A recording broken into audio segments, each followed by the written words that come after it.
Be ready 5 seconds.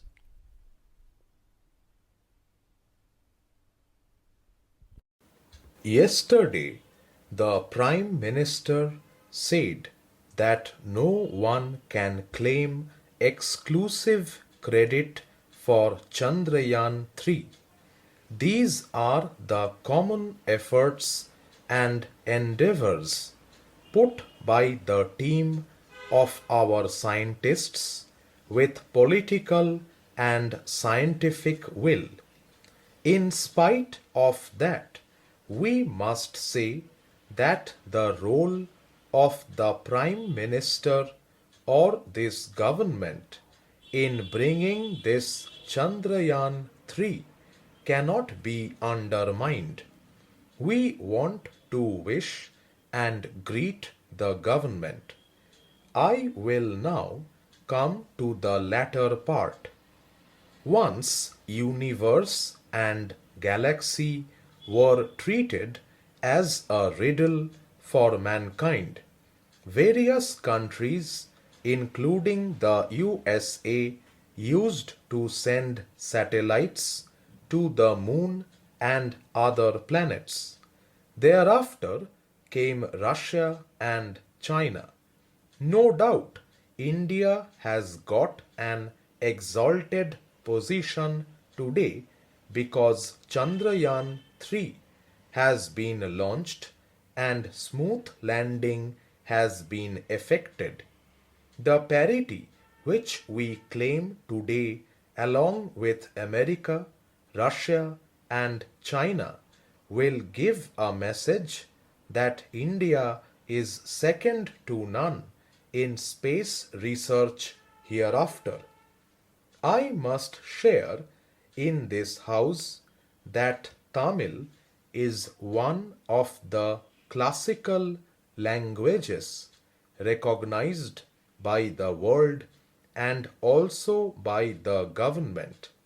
Tamil has scientific measures in the literature. The defense minister said that Sanskrit is having such a tremendous potential in science. I am not defaming any language. Admittedly, this country is having two cultures based on the Tamil and Sanskrit. At this hour, I must congratulate all the scientists involved in the scientific team on space and more specifically to the contributions of Tamilians. We are proud of these scientists. They did not even study in private schools and private colleges. They belong to OBC and very ordinary families. They belong to ordinary gullible mass and studied in government schools. In spite of that, they have contributed to such a level that India has reached the moon.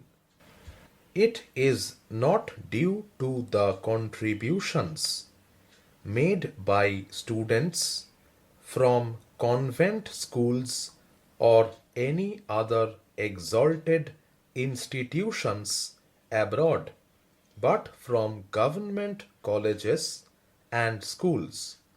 They did not know Hindi and Sanskrit. They only know Tamil and English. In spite of that, they have reached such an exalted position. I am disturbed about one thing. When such a remarkable phenomenon has taken place and the nation feels proud, we must introspect on other modes of thoughts and views. When Chandrayaan was sent to the moon, naturally your mind and heart must enlarge. However, I feel with all sincerity that on the one side you are sending Chandrayan to space, and on the other side your heart and brain are going down.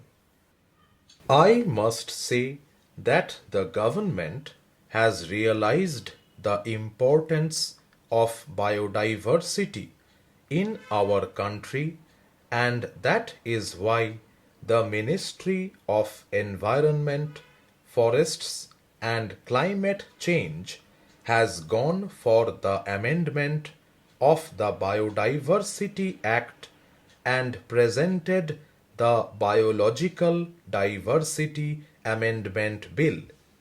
As has been said by the chairperson in the Joint Parliamentary Committee, there was absolutely no disruption and there was no objection to the amendments proposed by the ministry. I must say that I congratulate Prime Minister for having deliberated upon this particular exercise and presented a bill of relevance. There are a couple of reasons why we have gone for this particular amendment. During the past years, concerns were raised by various stakeholders representing Indian systems of medicine and biotechnology and research centers, urging to simplify, streamline, and reduce compliance burden and encourage a conducive environment for collaboration, research, and investments. Secondly, we had to simplify our patent application process. Thirdly, and very importantly, widen the scope of levying access. The following major amendments have been proposed. At the cost of being repetitive, I would be just listing out five major amendments that have been proposed by the bill. Firstly, it talks of reducing the pressure on wild medicinal plants by encouraging cultivation of medicinal plants. It talks of exemption of codified traditional knowledge from the purview of the Biodiversity Act for Indian companies.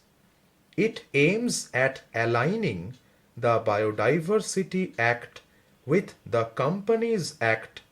This is very important. This particular bill will align the Biodiversity Act with the Companies Act with regard to the definition of Indian foreign company for attracting more foreign investments in research.